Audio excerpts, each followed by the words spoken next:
If you're gonna touch me down here. Here are 15 weird facts you didn't know about ALF. Fact 15. ALF's beer drinking was banned. After Season 1. In the very first episode of ALF that aired in September of 1986, there's a scene showing the alien character drinking beer with young Brian Tanner, which seemed like an innocent enough joke at the time, since ALF was supposed to be an adult alien who was over 200 years old. Creator Paul Fusco vigorously defended this creative choice when NBC executives initially questioned it, arguing that ALF was 285 years old according to the show's mythology, which made him more than old enough to consume alcohol legally. Fusco believed that the character should be treated as an adult who could make his own choices about drinking, and he saw nothing wrong with showing a centuries-old extraterrestrial enjoying a cold beer. However, as the first season progressed and ALF became an enormous hit with young children across America, NBC executives grew increasingly uncomfortable with the idea of a character that kids loved and wanted to imitate being shown drinking alcohol on screen. The network told Fusco directly that he couldn't have ALF drinking anymore because children were watching the show in huge numbers, and the alien had become a role model whether Fusco intended that or not.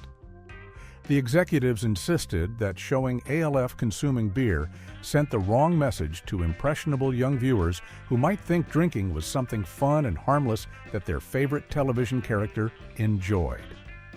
By the end of the first season, the alcohol consumption was completely eliminated from the show, with one notable exception in a later episode called Tequila, where ALF drinks with an alcoholic woman and helps inspire her to check into rehabilitation. The episode used ALF's drinking as a plot device to show the serious consequences of alcohol abuse, making him appear to be a hallucination that convinced the woman she needed professional help. Fact 14. Andrea Elson developed bulimia. Do I think we should let an alien from outer space watch Psycho while our son sleeps in the other room? Hey, no problem. Just leave me the keys to the liquor cabinet. During Season 2, the toxic working environment on the ALF set took a serious toll on the mental and physical health of the cast members, including actress Andrea Elson, who played teenage daughter Lynn Tanner throughout the show's 4-year run. Elson developed bulimia, a serious eating disorder, during the second season of production, and she later revealed that the stressful conditions on set made her condition significantly worse. In interviews conducted years after the show ended, Elson opened up about her struggles and admitted that the experience of playing second fiddle to a puppet contributed to the deterioration of her mental health during that difficult period. The constant pressure of working on a show where the human actors were treated as supporting players to an inanimate object created an atmosphere of frustration and low morale that affected everyone differently. For Elson, who was still a young actress trying to establish her career, the feeling of being secondary to a puppet character was particularly damaging to her self-esteem and sense of professional worth. She watched as ALF received all the attention, the best dialogue, and the spotlight in every scene, while the human cast members were expected to simply react and provide straight-man responses to the aliens' jokes and antics. The grueling production schedule and the general unhappiness on set only compounded Elson's personal struggles with her eating disorder. In a particularly revealing comment, she stated that if ALF had continued for even one more season beyond its 4-year run, everybody would have lost. It, suggesting that the entire cast was on the verge of complete emotional and mental breakdown by the time the show finally ended. Her experience highlighted how the demanding nature of working with the puppet affected not just the professional lives, but also the personal well-being of everyone involved. Fact 13. Paul Fusco insisted ALF was really an alien creator. Alf, what are you doing in my dress? Sorry, I thought it was Lynn's. Paul Fusco was extraordinarily protective of the illusion that ALF was a genuine extraterrestrial being, and he went to extreme lengths throughout the show's run to prevent anyone from discovering that the character was actually a puppet operated by a human being.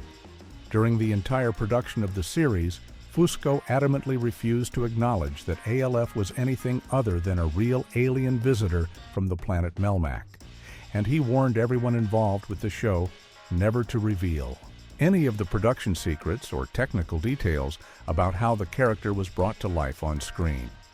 This obsessive commitment to maintaining the illusion led Fusco to turn down several major television appearances that would have given ALF enormous exposure and publicity.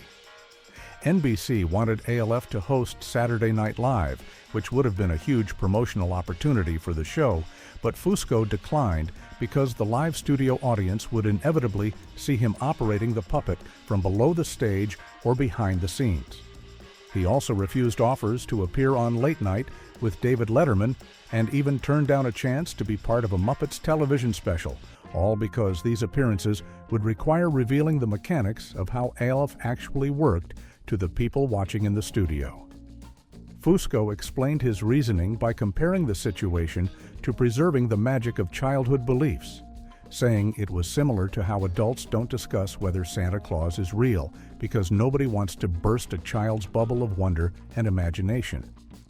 He received letters from young fans saying things like, "My dad says you're not real, but I know you are." And those messages reinforced his determination to protect the fantasy for children who wanted to believe that ALF truly existed as a living, breathing alien from outer space. Fact 12. The series ended on an accidental cliffhanger. Well, I had a break in the back door after I fell out the window. Where are you now? What are you doing? I'm in the bedroom wearing a blue dress. The final episode of ALF, which aired on March 24, 1990, was never intended to be the actual series finale, and it left millions of viewers with a shocking cliffhanger that wouldn't be resolved for 6 long years. NBC executives had given Paul Fusco and the production team a verbal commitment that the show would be renewed for a 5th season, so the writers crafted the Season 4 finale as the first part of a 2-part story that would continue when the show returned in the fall. The episode ended with ALF being captured by the United States military's alien task force just as he was about to escape Earth and reunite with his fellow Melmacians, and the screen displayed the words, "To be continued," before cutting to black. However, NBC suddenly reversed its decision and canceled the show permanently, leaving fans completely devastated and confused about what happened to their beloved alien character. The network had changed regulations regarding network-owned programming, which meant they could now develop their own shows instead of licensing content from outside production companies, making ALF expendable despite its loyal audience. The show's traditional Monday night time slot was given to a new series called The Fresh Prince of Bel-Air, and ALF disappeared from the airwaves with no resolution to the cliffhanger ending. Paul Fusco had envisioned the 5th season taking place with Alf trapped at a military base, where he would become the new Sergeant Bilko and drive everyone crazy with his antics. NBC executive Brandon Tartikoff later admitted to Fusco that canceling the show was a mistake and that it deserved at least 1 or 2 more seasons. Fans finally received closure in 1996 when ABC aired a television movie called Project ALF that resolved the cliffhanger and showed ALF escaping captivity. Fact 11. A 2-9. Circus performer wore the full-body costume. Is this enough? Sure. In some states, I can still make a phone call. Whenever ALF needed to be shown walking, running, or standing in full view on the television screen, the production relied on a Hungarian circus performer named Michu Meszaros, who wore a complete ALF costume to bring the character to life. Meszaros stood only 2 feet 9 inches tall and weighed just 25 pounds, making him one of the few people in the world small enough to fit inside the furry alien suit. Before joining the show, Meszaros had performed with the prestigious Ringling Brothers and Barnum and Bailey Circus, where he was billed as the smallest man on Earth and had even performed for Presidents Jimmy Carter and Ronald Reagan during his career.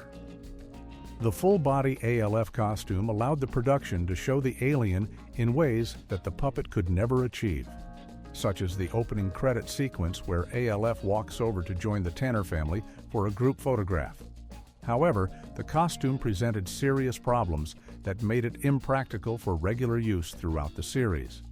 The suit was extremely hot and uncomfortable to wear for extended periods, especially under the intense heat of the studio lights that were necessary for filming. The costume was also so bulky and restrictive that Meseros had difficulty seeing and moving around safely on set, which created additional challenges for the production team.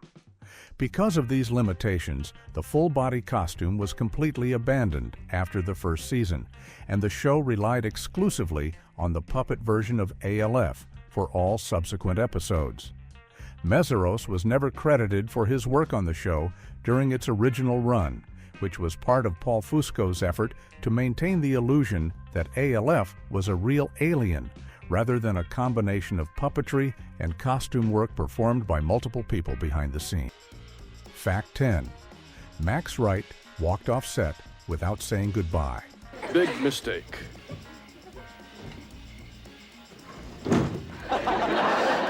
The final night of filming for ALF ended with a moment that perfectly captured just how much lead actor Max Wright had grown to despise his time on the show. According to his co-star, Anne Sheedine, when the director called cut on the very last take of the series finale, Wright didn't participate in any of the typical end-of-show festivities or emotional farewells that usually mark the completion of a long-running television series. Instead, he simply turned around, walked directly to his dressing room, gathered all of his personal belongings, carried them straight to his car in the parking lot, and drove away from the studio without saying a single word of goodbye to any of his castmates or crew members who had worked alongside him for 4 years. Sheedine recounted the incident in interviews, noting that there was just one take of the final scene, and then Max was gone before anyone even realized what was happening. The abrupt departure was shocking to everyone on set, but it wasn't entirely surprising given how vocal Wright had been about his unhappiness throughout the production. He had openly admitted to being hugely eager to have it over with, and described his experience on the show as hard work and very grim in conversations with journalists and fellow actors. Wright's silent exit spoke volumes about the toll that working on ALF had taken on him, both professionally and personally. For a classically trained theater actor who had devoted his career to serious dramatic work, spending 4 years playing straight man to a puppet that always got the best lines and all the attention had been a deeply frustrating experience. His wordless departure became one of the most memorable behind-the-scenes stories from the show, symbolizing the deep dysfunction that had plagued the production from beginning to end. Fact 9. The German voice actor became a pop star. This is my prison for the night. That's not a prison. It's our bedroom. One man's bedroom is another man's prison. As ALF became massively popular in Germany when the show began airing there in 1988, and the phenomenon took an unexpected turn when Tommy Piper, the German voice actor who dubbed ALF's dialogue, launched a full-fledged music career performing as the character. Between 1988 and 1991, Piper recorded 2 complete albums and released 4 hit singles while performing in character as ALF, with one of his songs even spending 12 weeks on the German pop charts. This was a remarkable achievement that had no equivalent in the United States, where ALF never became a recording artist beyond a few promotional tracks. The most bizarre song in Piper's ALF discography was titled ALF wird unser Bundeskanzler, which translates into English as ALF will be our Chancellor. The song was essentially a novelty rap track that promoted the idea of the furry alien puppet running for the highest political office in Germany, complete with chanting crowds and instrumental passages that some listeners found oddly intense for a children's record. The first album, released in 1989 entitled Alles Paradiso, opened with this political anthem and featured Piper's voice performing in a much deeper baritone register than Paul Fusco's original English voice for the character. The second album, called Jetzt sing ich, or Now I Sing, in English, came out in 1991 and included ALF's versions of popular songs from that era, showing just how seriously German audiences took the character. What makes this entire musical career even more unusual is that Paul Fusco was famously secretive about ALF's puppet nature and rarely allowed anyone associated with the character to be publicly credited. Yet Piper's name and photo appeared on the album covers in Germany. Fact 8. ALF was the first TV show in Dolby Surround Sound. Why are we moving out of a house we do like so you can keep a job you don't like? I don't know. ALF made television history by becoming the very first series ever to be broadcast in Dolby Surround Sound when it premiered on NBC in September of 1986.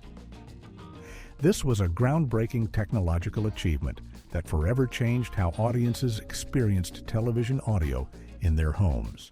Before ALF arrived on the airwaves, every single television program in the United States was broadcast using either basic mono sound, which came from a single audio channel, or simple two-channel stereo sound that separated audio between left and right speakers. The introduction of Dolby Surround on a weekly sitcom was a major leap forward in home entertainment technology. Dolby Surround Sound technology allowed viewers with the proper audio equipment to experience a much more immersive sound environment, complete with full subwoofer support that added deep bass tones to the viewing experience. This meant that people who had invested in home theater systems could suddenly enjoy their favorite alien sitcom with the kind of audio quality that was previously only available in movie theaters. The technology created a wraparound sound effect that made viewers feel like they were actually in the Tanner family's living room with ALF, adding an extra layer of entertainment value to the show. The decision to make ALF the testing ground for this new broadcast technology was somewhat surprising, given that it was just a family comedy about a puppet alien. But it proved to be an effective way to introduce the general public to Dolby Surround capabilities. From that point forward, the use of surround sound in television broadcasting continued to grow and evolve, eventually leading to the multi-channel complete surround sound systems that are standard in modern television production, making ALF a true pioneer in broadcast audio history. Fact 7. A heroin-addicted writer's hallucinations became episodes. Fire department? Well, I need you to come out here. There's a giant cockroach trying to kill me! One of the most disturbing behind-the-scenes secrets of ALF involved writer Jerry Stahl, who was battling a severe heroin addiction while working on the show and apparently channeled his drug-induced experiences directly into the scripts he wrote. Stahl was a television writer who had worked on several major 1980s shows, including Moonlighting and 30-something, but his time on ALF coincided with the worst period of his substance abuse problem. His addiction was so serious that it literally influenced the content of the episodes he created, with his hallucinations and drug experiences becoming plot points in the family-friendly sitcom. The most obvious example of this was the Season 1 episode titled La Cucaracha, which Stahl wrote and which featured a bizarre storyline about a giant cockroach crawling out of a bag of food from ALF's spaceship. In an oral history of the show, one of the other writers noted that the inspiration for this surreal episode was pretty obvious to everyone on the writing staff, saying, "We can figure out where that one came from," in reference to Stahl's well-known drug problems. The giant insect hallucination was a clear sign that Stahl's heroin use was affecting his creative work in strange and uncomfortable ways. Stahl eventually got help for his addiction and went on to write a memoir called Permanent Midnight about his experiences as a successful Hollywood writer struggling with substance abuse. The book was later adapted into a 1998 film starring Ben Stiller, and in one scene, Stiller's character hallucinates that the alien puppet from the show he writes for is beating down his bedroom door. The production couldn't legally call the show ALF in the movie, but the connection was unmistakable to anyone familiar with Stahl's career. Fact 6. There was a rehearsal puppet named Ralph. Alf's asleep. You're talking to me. The production team behind ALF created a second, much cruder version of the puppet, specifically for rehearsals, and they gave it the clever nickname Ralph, which stood for Rehearsal Alien Life Form. This battered and worn-out duplicate puppet was used exclusively during practice sessions and blocking rehearsals to protect the principal ALF puppet from unnecessary damage and deterioration. The main puppet used for actual filming was an expensive and delicate piece of equipment that required careful maintenance to keep it looking fresh and camera-ready throughout the show's 4-year run, so the production couldn't afford to have it suffer wear and tear during the countless hours of rehearsal time. Paul Fusco reportedly didn't enjoy rehearsing very much, and he would often substitute either Ralph or even just his bare hand for the real ALF puppet during practice sessions with the actors. The ALF puppet was noticeably rougher in appearance compared to the polished version viewers saw on television, but it served its purpose by allowing the cast and crew to work through scenes without putting stress on the primary puppet.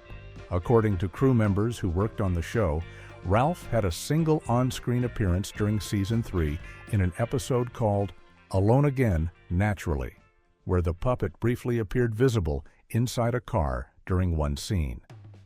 Paul Fusco confirmed in later interviews that the RALF puppet still exists today, preserved as a piece of television history alongside the main ALF puppet.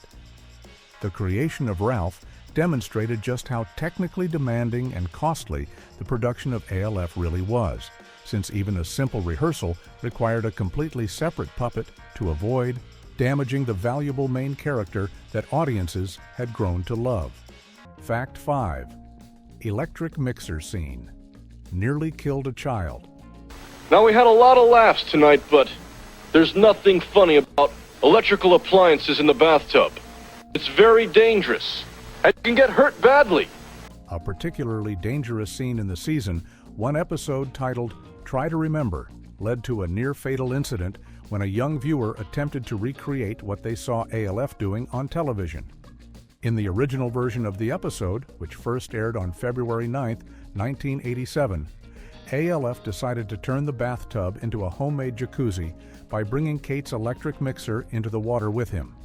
The scene showed Alf receiving a massive electrical shock from mixing water and electricity, which caused him to develop amnesia and drove the plot of the entire episode.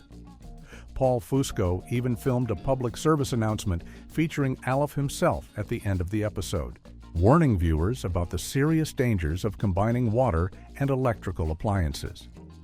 Despite this safety warning, NBC received reports that a child had watched the episode and tried to recreate the bathtub scene at home, nearly electrocuting themselves in the process.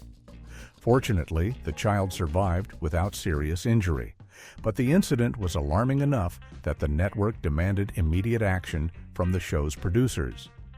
Fusco and his team were forced to completely reshoot the opening sequence of the episode, removing all references to the electric mixer and replacing it with a manual egg beater instead. In the revised version, ALF's amnesia was caused by a different accident altogether, where he simply slipped in the shower and suffered a cranial concussion, with viewers hearing only a scream and a loud thud, rather than the sound of electrocution.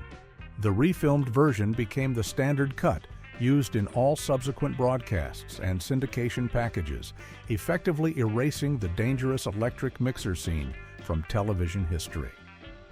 This incident demonstrated once again how seriously young children were taking ALF's behavior and attempting to imitate his actions without understanding the real-world consequences.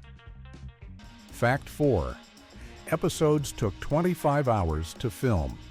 Now, look, I know things haven't worked out exactly as planned, but when you have a lemon, you make lemonade. What lemon? What are you talking about? Filming a single 30-minute episode of ALF required an exhausting 20 to 25 hours of continuous shooting, which was drastically longer than the typical sitcom production schedule of the time. Most family comedies in the 1980s could complete an episode in just a few hours, but the technical complexity of operating the ALF puppet made every scene an incredibly slow and painstaking process. Anne Schedeen, who played Mother Kate Tanner, described the experience as a technical nightmare in interviews years after the show ended.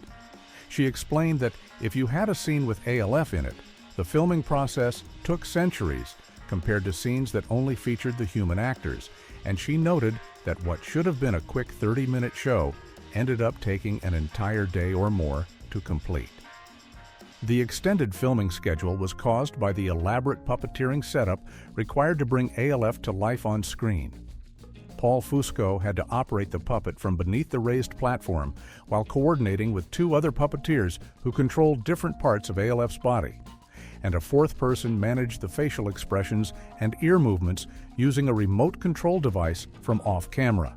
Every movement had to be precisely choreographed and timed, which meant that even simple scenes required multiple takes to get everything synchronized correctly. The trapdoors in the floor needed constant adjustments between shots, and the entire crew had to wait while technicians repositioned the openings for each new camera angle.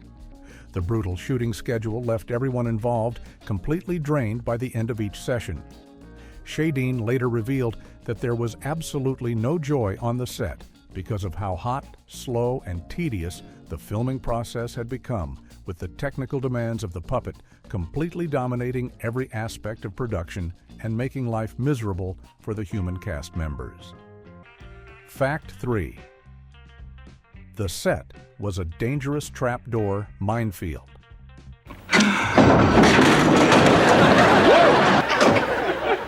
Hey, great! Now we've got a furnished basement! The ALF soundstage was unlike any other television set in Hollywood, featuring a unique and potentially dangerous construction that made filming a constant safety hazard for everyone involved.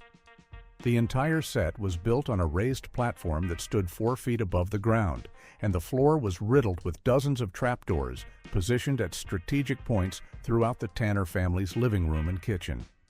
This unusual design was necessary because Paul Fusco, the puppeteer who operated ALF, needed to work from underneath the set to make the alien appear anywhere in the scene. However, this meant that the floor was essentially full of deep, gaping holes that actors had to carefully avoid while delivering their lines and moving around the set.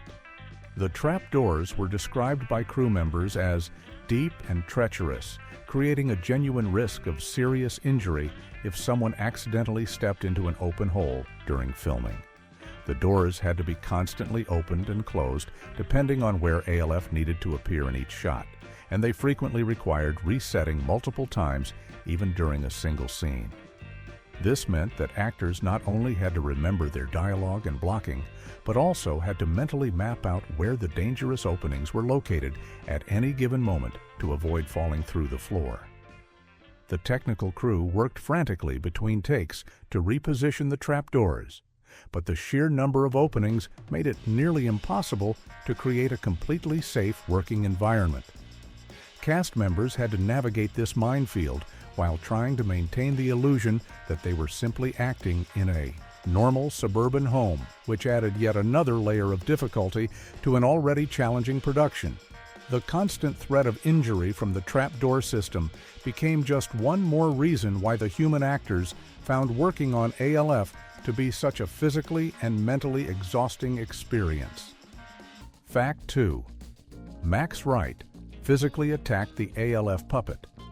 It was an accident. An accident? You almost killed me, and you say it was an accident? The tension on the ALF set reached a shocking breaking point during the 4th season when lead actor Max Wright became so frustrated that he physically attacked the ALF puppet in a violent outburst. According to reports from people who worked on the show, Wright became completely crazed during filming and grabbed the puppet while screaming, "Put us all on sticks, we're all puppets," at the top of his lungs. The incident became so intense that producers had to physically intervene and pull Wright off the puppet to stop the attack.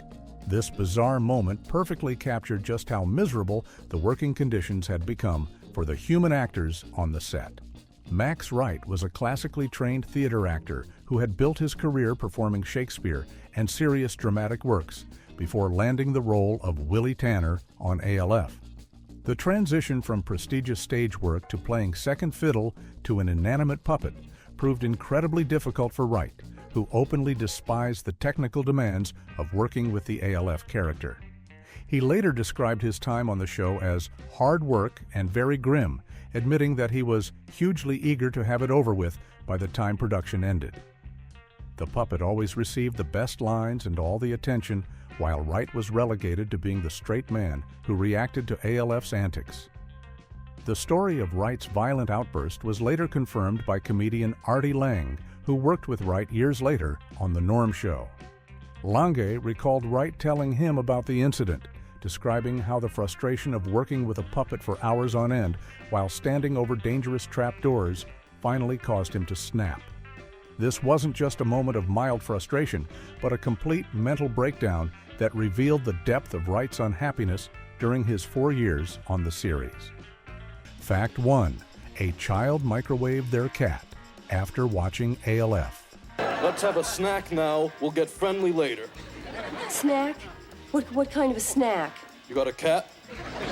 You eat cats? One of the most disturbing incidents connected to the ALF television series occurred when NBC reported that a young viewer had placed their family cat in a microwave and killed it after watching the show. The child was attempting to imitate ALF's constant obsession with eating cats, which was a recurring joke throughout the series. On his home planet of Melmac, cats were considered a delicacy and were raised like cattle, so ALF frequently tried to catch and eat the Tanner family's cat, named Lucky.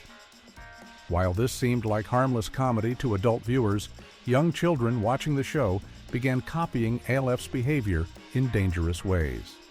Creator and voice actor Paul Fusco later admitted the devastating impact these imitation incidents had on the production. Kids were duplicating what ALF was doing, Fusco told Mental Floss magazine.